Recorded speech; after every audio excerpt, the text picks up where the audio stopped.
ખેડબ્રહ્મા મત વિસ્તારના મતદારોને નવરાત્રિ પર્વની હાર્દિક શુભેચ્છા પાઠવું છું અને માતાજીને પ્રાર્થના કરું છું કે આ 9 દિવસના આ તહેવારમાં માતાજીની કૃપા અવિરત આપના ઉપર વરસે।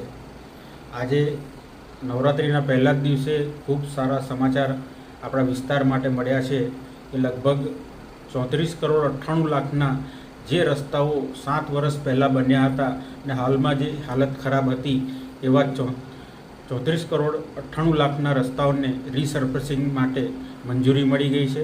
એના જોબ નંબર પણ આવી ગયા છે। આગામી દિવસોમાં એની કામગીરી પણ શરૂ થઈ જશે, જેનાથી જે જનતાને જે તકલીફ પડતી હતી એ હાલાકી પણ દૂર થશે। એ બદલ સરકારશ્રીનો પણ હું આભાર માનું છું।